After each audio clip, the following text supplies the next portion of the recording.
महाराष्ट्र राज्याचे मदत व पुनर्वसन मंत्री तथा बुलढाणा जिल्ह्याचे पालकमंत्री, आपल्या सर्वांचे आदरस्थान, सर्वांचे श्रद्धास्थान सन्माननीय जननायक मकरंद आबा पाटील यांचं शुभागमन या ठिकाणी होतंय।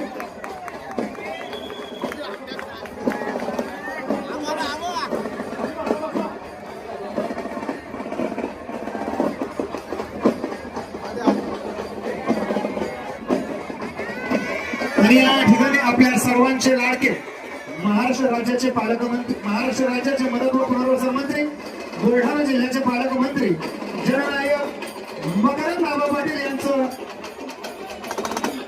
सहर्ष स्वागत। सर्वांनी टाळ्या वाजवायचे आणि टाळ्यांच्या गजरामध्ये आबांचं या ठिकाणी स्वागत करायचे आणि आपल्या नेत्यांचे हात बळकट करायचे।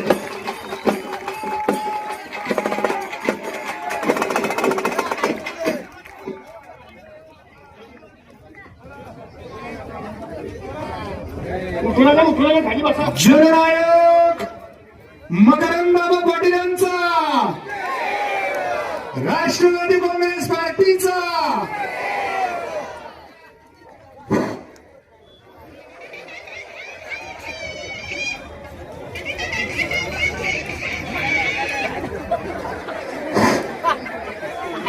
या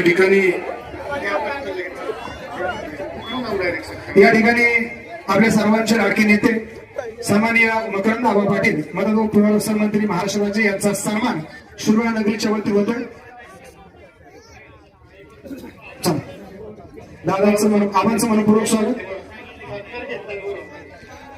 या ठिकाणी श्रीमती जनाबाई विठ्ठल शेटे नानी यांच्याकडून श्री उदयदादा कबुले यांना सातारा जिल्हा परिषद निवडणुकीसाठी 51,000 रुपयांची देणगी आहे। आबांना विनंती आहे की आबा आपण ही 51,000 रुपयांची देणगी दादांना सुपूर्द करायची।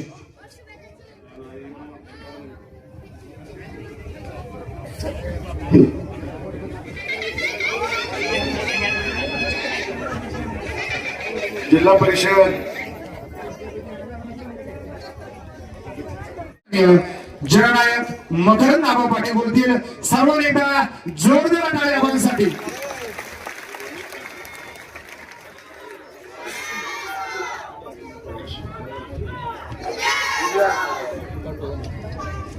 उद्याच्या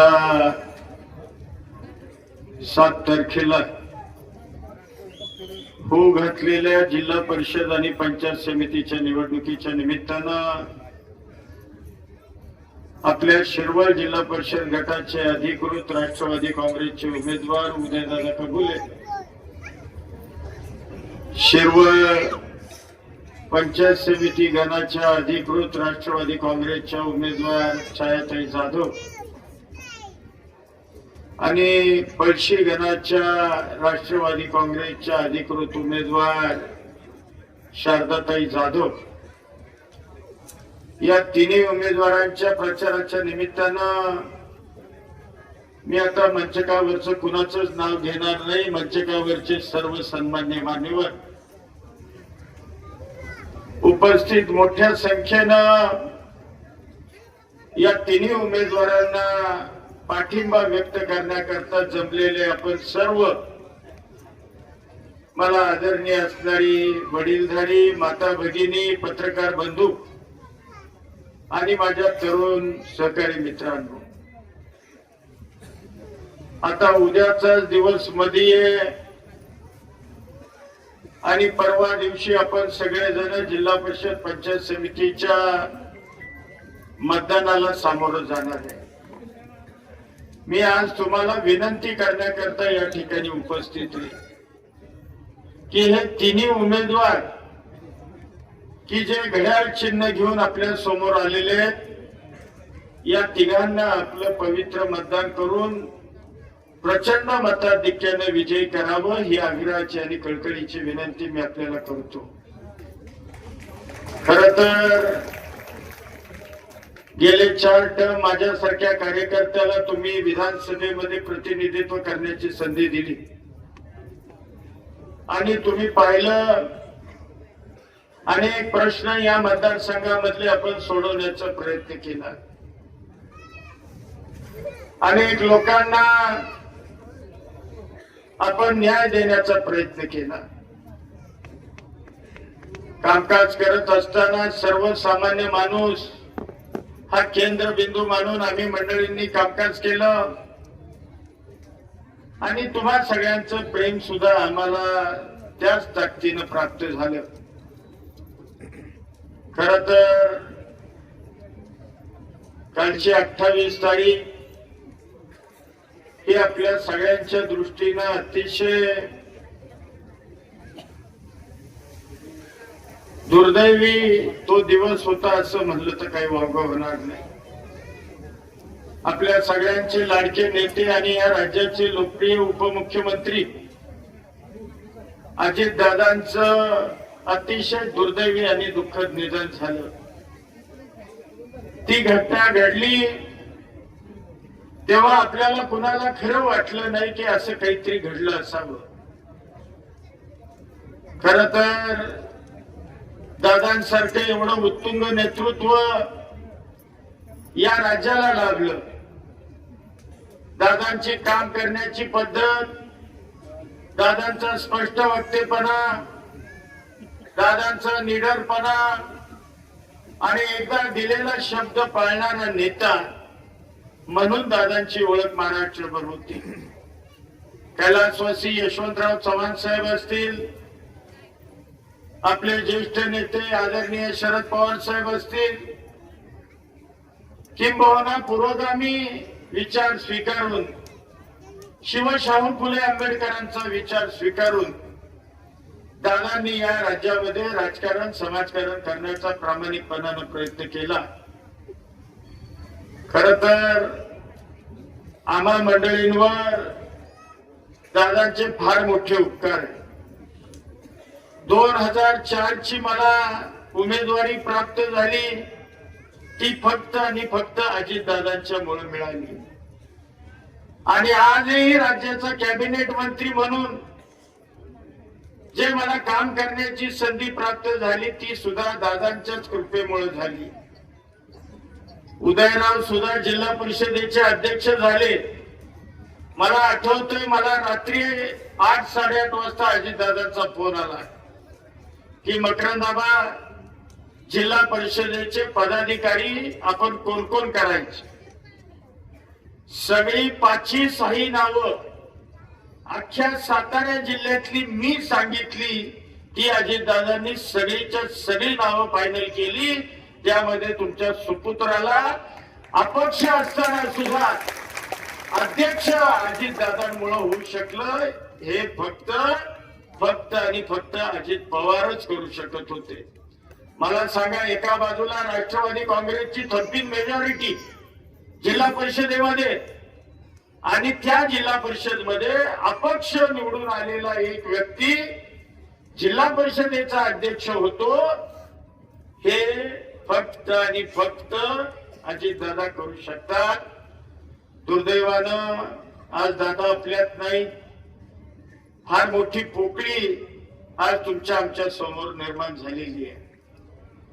परंतु आता आपल्याला सावरावं लागेल. आपल्याला पुन्हा उभं राहावं लागेल. पुन्हा नेत्यानं हा पक्ष आणि या पक्षाची संघटना आपल्याला बांधावी लागेल. दादा नेहमी म्हणायचे, माझा कार्यकर्ता रडणारा नसावा तर तो लढणारा असावा. आणि आज आपण बघताय, वहिनी त्यांच्या सुविद्य पत्नी या राज्याच्या उपमुख्यमंत्री म्हणून त्या ठिकाणी विराजमान झाल्या. खर तर अनेक लोकांनी सोशल मीडियावर त्यावेळेला काही वक्तव्य केली की एवढी घाई का झाली होती. मी आपल्याला स्वच्छपणानं स्पष्टपणानं सांगू इच्छितो की घाई काही वहिनींना झालेली नव्हती आणि वहिनी असं काही म्हणलेल्या नव्हत्या. तर या पक्षाचे ज्येष्ठ नेते किंवा मंत्री आमदार आम्ही सगळ्यांनी आग्रह धरला होता की वहिनींना ताबडतोब उपमुख्यमंत्री पदाची शपथ द्यायची पाहिजे. तुम्ही बघा, तुम्ही म्हणाल हे तुम्ही लगेच काय केलं. अख्ख्या महाराष्ट्रभर जिल्हा परिषदेच्या पंचायत समितीच्या निवडणुका चालल्या होत्या आणि मध्यान्हाला दादा आपल्याला सोडून गेले. मग अशा परिस्थितीमध्ये या पक्षाचे सगळे कार्यकर्त्यांना असं वाटायला लागलं की अरे आता आपलं काय होणार. विरोधी पक्षाची मंडळी म्हणायला लागली की आता तुमचा पक्ष आमच्या पक्षामध्ये मर्ज होणार. आणि मग अशा परिस्थितीमध्ये हा निर्णय वहिनींना आम्ही मंडळींनी घ्यायला लावला. मला सांगा, ज्या वेळेला इंदिराजी गांधी यांची हत्या झाली, त्यांचं दुर्दैवी निधन झालं, त्याच्या दुसऱ्या दिवशी राजीव गांधींना पंतप्रधान पदाची शपथ दिली गेली. त्याचं कारणच आहे की पक्ष एवढा मोठा आहे, एवढं प्रचंड कार्यकर्त्यांचं संख्याबळ आहे, संपूर्ण राज्यामध्ये जिल्हा परिषद पंचायत समितीच्या निवडणुका लागल्या. मग अशा वेळेला जर पक्षाला नेतृत्व नसेल तर कार्यकर्त्यांनी कुणाचा आदेश मानायचा, अशा पद्धतीची परिस्थिती होती. म्हणून हा निर्णय त्या ठिकाणी घ्यावा लागला. खर तर मी तुम्हाला कळकळीचं आवाहन करेन. उदयराव एक अतिशय चांगला कार्यकर्ता, म्हणजे त्यांची काही मी तुम्हाला ओळख सांगितली पाहिजे असं नाही. तुम्ही ग्रामपंचायतीला संधी दिली, ग्रामपंचायतीला त्यांनी संधीचं सोनं करून दाखवलं. अहो, ह्या शिरवळचे रस्ते बघायला बाहेर गावची मंडळी यायची की शिरवळचे रस्ते हे एवढे चांगल्या पद्धतीनं आणि कमी खर्चामध्ये कसे झाले हे त्यावेळेला छायाताई सरपंच, उदयराव उपसरपंच, तांब्यांना ज्येष्ठ सदस्य आणि अनेक यामधले सदस्य असतील. म्हणजे तुम्ही ती संधी दिली, त्या संधीचं सोनं करण्याचा प्रयत्न केला. तुम्ही जिल्हा परिषदेला निवडून दिलं, जिल्हा परिषदेचा अध्यक्ष पक्षाने त्यांना केलं आणि 2.5 वर्षाच्या कार्यकाळामध्ये त्यांनी अतिशय चांगल्या पद्धतीनं काम केलं. कुठेही शिरवळकरांना, कुठेही जिल्हा परिषदेतील तुम्ही सगळ्या असणाऱ्या मतदारांना उदयरावांनी कुठेही कमीपणा येऊ दिला नाही. सगळ्यात महत्वाचं, उदयरावांनी स्वतःचं चारित्र्य उदयराव तुम्ही जपलं आणि अतिशय स्वच्छ कारभार तुम्ही जिल्हा परिषद मध्ये करण्याचा प्रयत्न केला. त्याच पद्धतीनं छायाताई सुद्धा सरपंच पदाचा कार्यकाळ तुम्ही सगळ्यांनी त्यांचा बघितलाय. एक अतिशय सुशील, संयमी आणि चांगलं काम करणारी आपली भगिनी ही तुम्ही सरपंच पदावर त्या काळी बसवली. त्यांनी सुद्धा त्यांच्या कामाची चुणूक त्यांच्या कार्यकाळामध्ये दाखवून दिली. आणि आपल्या तिसऱ्या उमेदवार शारदाताई जाधव या शिवसेनेच्या एक धडाडीच्या या जिल्ह्यामधल्या नेत्या म्हणून त्या अतिशय अल्प काळामध्ये पुढे आल्या. एक अतिशय लढाऊ महिला, सर्वसामान्यांचा प्रश्न घेऊन सातत्यानं समाजामध्ये जाऊन त्या प्रश्नांना न्याय देण्याचा प्रयत्न हा शारदाताईंनी केला. खर तर खूप वर्ष, 5-6 वर्ष त्या माझ्या मागे लागल्या होत्या की आबा मला राष्ट्रवादीमध्ये घ्या, मला राष्ट्रवादी काँग्रेस पक्ष आवडतो, मला या पक्षामध्ये तुम्हा मंडळींच्या नेतृत्वाखाली काम करायला आवडेल. परंतु त्यांना आम्ही घेऊ शकलो नाही, कारण त्याचं कारण सुद्धा त्यांना माहिती आहे की एका व्यक्तीनं त्या ठिकाणी अडथळा निर्माण केला. त्यामुळं शारदाताईंचा प्रवेश हा त्या काळी होऊ शकला नाही. परंतु ती व्यक्ती पक्ष सोडून गेली आणि शारदाताई तुम्ही पक्षामध्ये आतमध्ये आला. मी तर नेहमी म्हणतो, जे होतं ते चांगल्या करता होत. अहो, आम्ही कारखान्यावर बसलो होतो, मी होतो, उदयराव होते, तांबे अण्णा होते, ते महाशय होते, दत्तानाना होते आणि कारखान्याच्या अँटी चेंबरला माझ्या बसलेला असताना जिल्हा परिषद निवडणुकीचा पुन्हा आमचा विषय निघाला.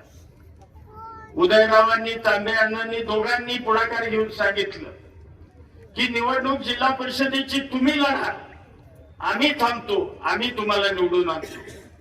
नाही, मला लढायचे नाही, मला लढायचे नाही. उदयराव म्हणले शिरवळ मधनं आम्ही तुम्हाला 5 ते 6 हजार मतं देऊ आणि तुम्हाला निवडून आणायची आम्ही हमी घेतो. नाही म्हणले मला लढवायचे नाही. त्याच्या पुढे जाऊन उदयराव म्हणले की तुम्हाला जर खोटं वाटत असेल तर मी माझ्या घरातली महिला पंचायत समितीला उमेदवार म्हणून देतो. माझी अजिबात इच्छा नाही माझ्या घरातली कुठली महिला निवडणुकीला उभी राहावी, पण तुम्हाला जर आमचं खोटं वाटत असेल तर माझ्या घरातली महिला मी पंचायत समितीला तुम्हाला खाली उमेदवार म्हणून देतो. आता तरी तुम्ही निवडणूक लढा. नाही म्हणले आणि तुम्ही बघितलं दुसऱ्या दिवशी फरार झाले. अहो माणूस लबाड किती असावा, माणूस खोटारडा किती असावा. मी माझ्या आजपर्यंतच्या आयुष्यात मी एवढा लबाड, ढोंगी आणि खोटा माणूस बघितला नाही. खरंच नाही बघितलं.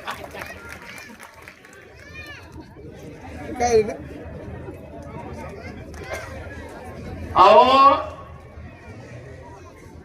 माझ्याच काही डोक्यावर परिणाम झालता का काय कुणाला. अहो 2 वेळा माझ्या विरोधात लढला आणि दोन्ही वेळेला मी जवळ घेतलं. मी म्हणलं आज तरी शाना होईल, उद्या तरी शाना होईल, परंतु बिचारा गोड गोड बोलायचं हाईट सांगतो तुम्हाला. म्हणजे ही चर्चा आमच्या आदल्या दिवशी झाली.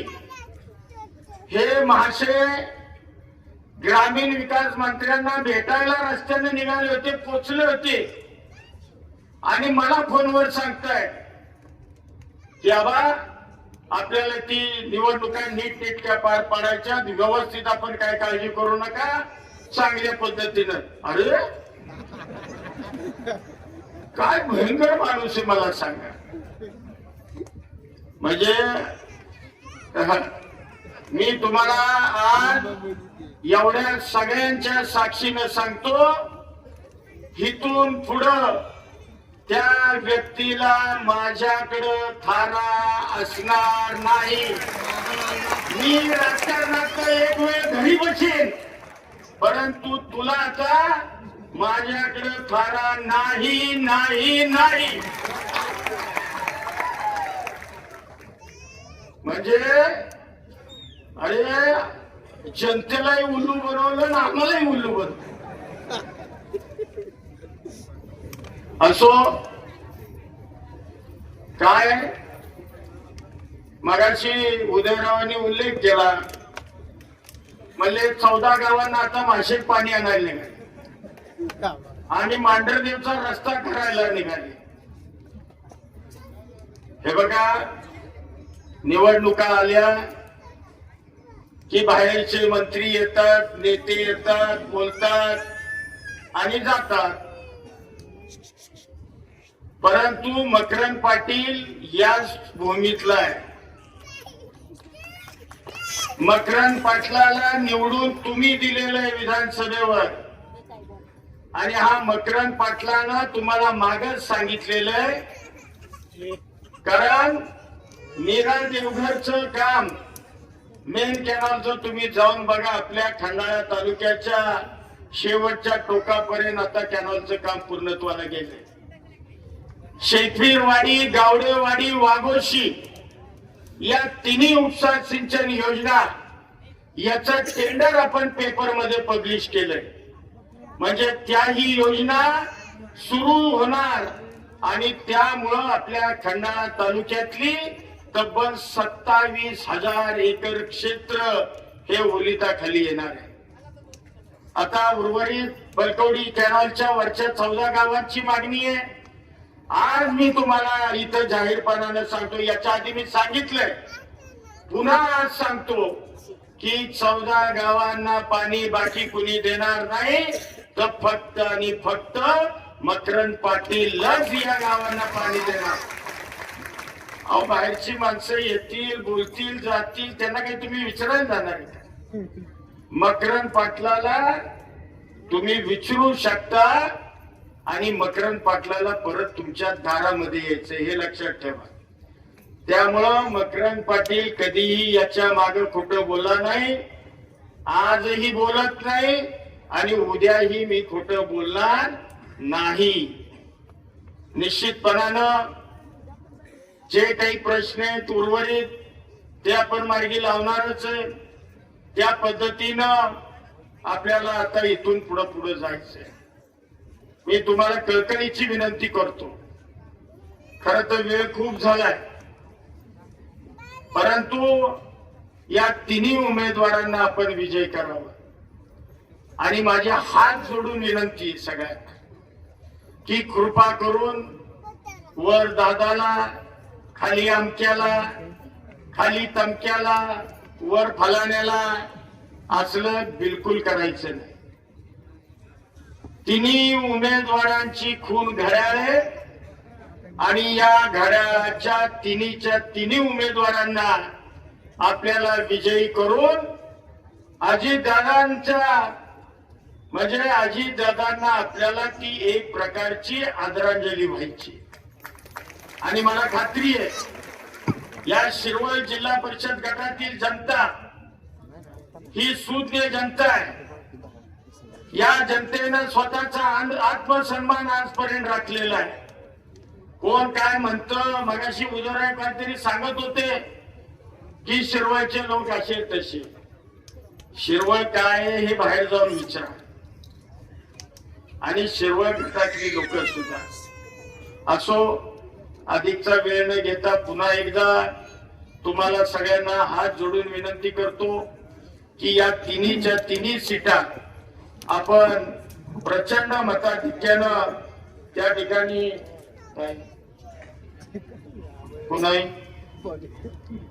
कुणी माझ्यावर टीका केली. आता अजयचं सारखं चाललंय म्हणले मदन भोसलेंनी निष्क्रिय आमदार म्हणून टीका केली. अरे बिचाऱ्या, तुला 5 वर्ष संधी दिली की रे. तू काय केलं? तुला 5 वर्ष लोकांनी घरी बसवलं. माझी 4थी टर्म आहे आणि चारही वेळेला प्रत्येक निवडणुकीमध्ये उच्चांकी मताने विजय झालेलो आहे. उच्चांकी मतानं. त्यामुळं माझं माप काढायचा प्रयत्न करू नका. या मतदारसंघातल्या जनतेला माहितीये की मी कामाचा आहे का बिनकामाचा आहे. त्यामुळे याच्यावर न बोलणं उचित होईल. पुन्हा एकदा विनंती करतो की तिन्ही उमेदवारांच्या घड्याळाच्या चिन्हाच्या समोरचं बटन दाबा आणि प्रचंड मताधिक्यानं यांना विजय करा. तो विजय असा असला पाहिजे की परत उदयराव विजय असा असला पाहिजे की परत नाद नाही केला पाहिजे. जय हिंद, जय महाराष्ट्र.